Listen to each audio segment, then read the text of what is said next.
Hello. I'm so happy to be here with you for this New Year's episode of Relational Parents, focused on the front. So, before we even get started, let's just start the new year together. You know what I'm going to say. We're going to breathe, do two or three nice, deep, slow breaths. You can close your eyes if you like. Deep inhale and nice, slow, long exhale. Maybe soften your shoulders a little bit. And again.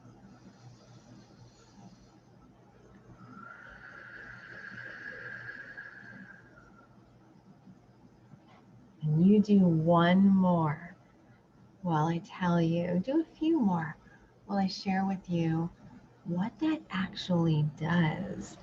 When you really inhale and let all that air into your belly, there are some sensory cells at the bottom of your lungs and on your diaphragm that get activated.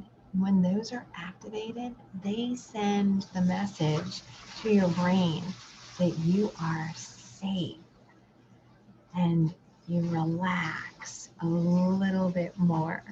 And when you're in a more relaxed state, what that will do is that will open you up a little bit more to maybe see something different than you might have been able to see before. Certainly something that you would not have been able to see if you were in kind of a stressed out response, or you were triggered, or you were in a fight, flight, or freeze type of a reaction.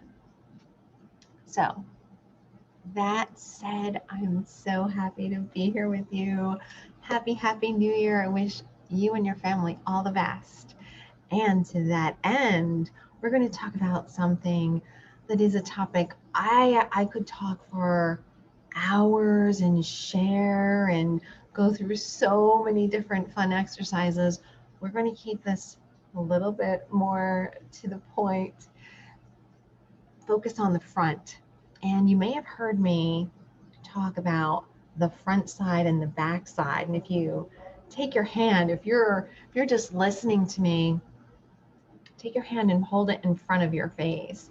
You look on the back side of your hand and then the front side of your hand. A lot of times we're looking at the the back side of things. And when I say the back side, it's sort of like, oh, I know this, like I know the back of my hand, like I know what's going to happen. I already know this. And a lot of times we're wired, our brains are wired scanning for the negative because we're scanning to make sure that we're going to survive.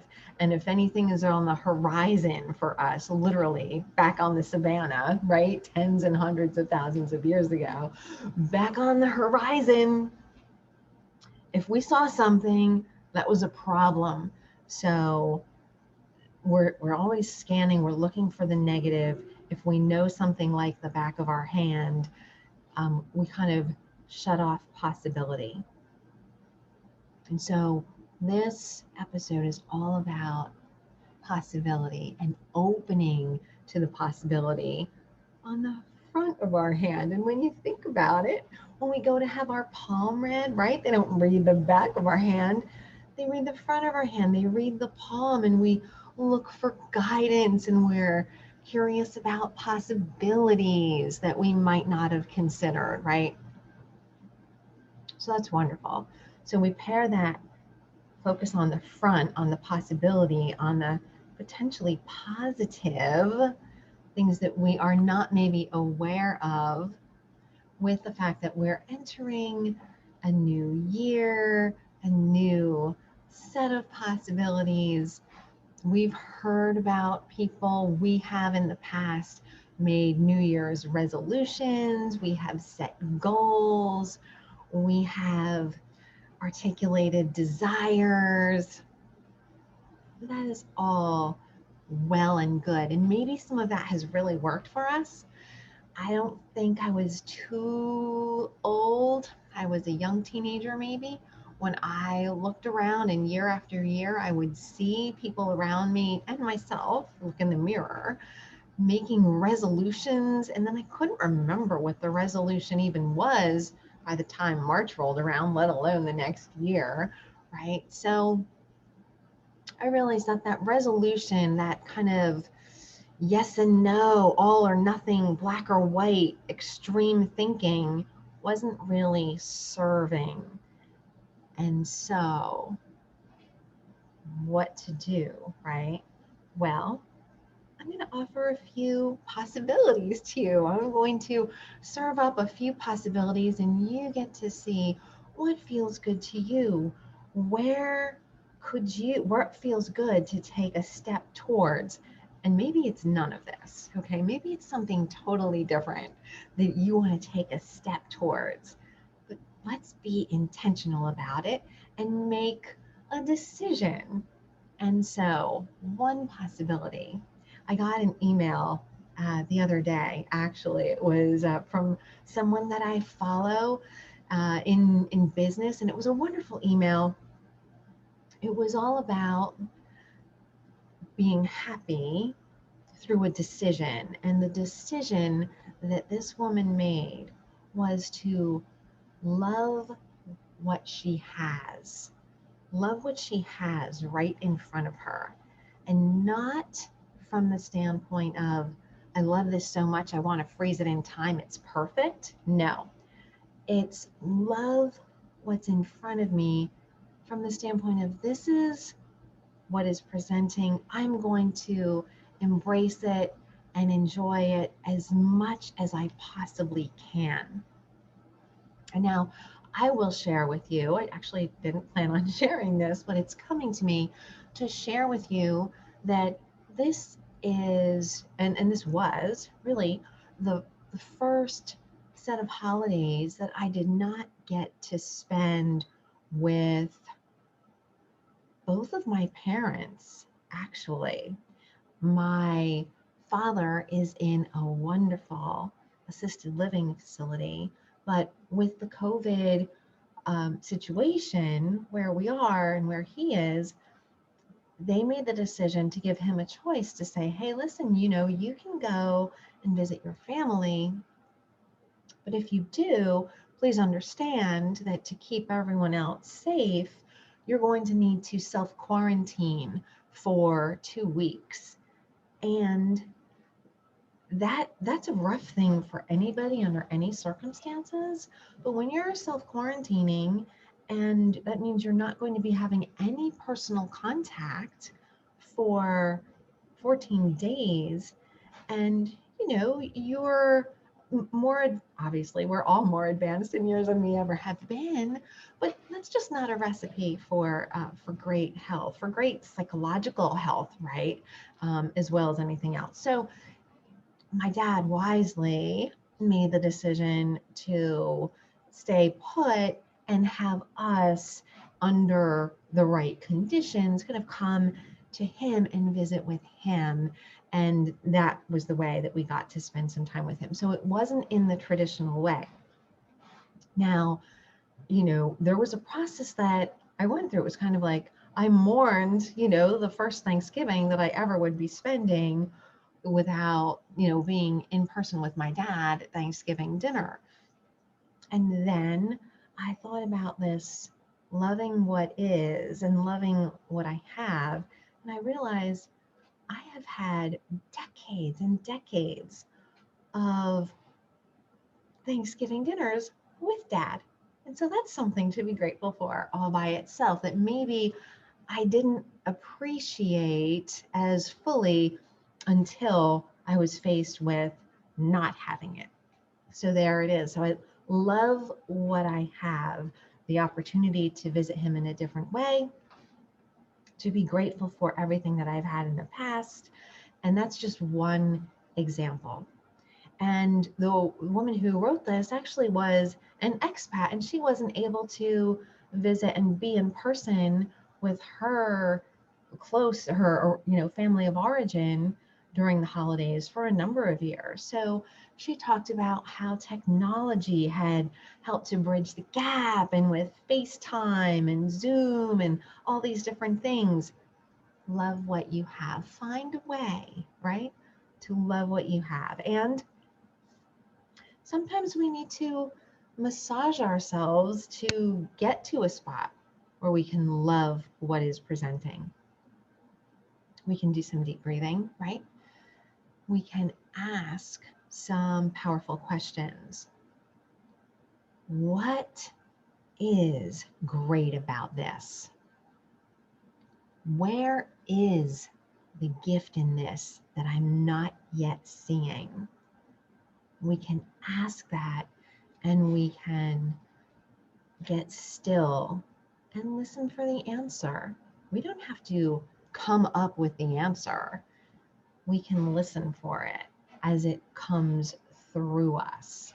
And it can come from a deeper place than our survival brain that's scanning the perimeter and making sure that we're safe and we're not going to be attacked. It's another way of finding abundance in the scarcity, right? There's always scarcity and there's always abundance, but will you look and find the scarcity in the abundance, or will you find the abundance in the seeming scarcity? I also want to share with you a really wonderful idea and quote, and it's actually become something I've written down on several index cards. It's a mantra of mine now, and I do believe it. I guess I, on some level, have believed it for a long time, but I heard it articulated last year, and I'm so grateful. I have it right in front of me right now, actually, so I won't mess up the words. Everyone is having the experience that most serves their expansion and most serves their growth. And if we try to think about that and we try to make real sense out of it, our brain gets in the way and throws things up and throws all kinds of things out at us. But this person is less fortunate than I am, and da da da. Whatever your thoughts are and beliefs that come up. For me, it's very humbling and very calming to know deep that there is another power besides my brain. There is another intelligence, an infinite intelligence. And we humans, different humans have different words for this infinite intelligence. God, Jesus, Buddha. There are so many different names for it. Source. But to know that it is in existence and that everyone is having the experience that most serves their expansion is very, very comforting. And you might be in a place right now where you can take hold of that and take some comfort in that and really use that to get yourself into the space of loving what is and finding abundance in what is presenting itself to you maybe as scarcity. And you might not be in that place. You might be in a place where you're hearing resistance in your head, so many flavors of resistance. That's okay. That's exactly what needs to be happening where you need to be. Don't make that resistance wrong.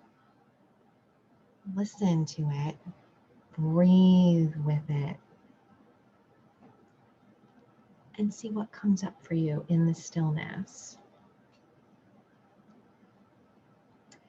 I think we've all had experiences in our life where we've experienced some big disappointment, whether it was with regard to a job or a school or a relationship or a child, a big disappointment that with the passage of some time showed itself in a different way. And we were able to look back and see that actually there was a gift there. It didn't feel like a gift at the time.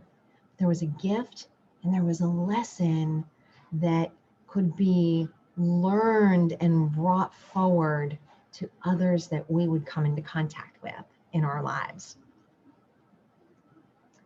That's another way for us to find the path to loving what is and loving what we have, right? Because if we remember back to a disappointment that we had, but that disappointment led to another experience that led to a wonderful relationship.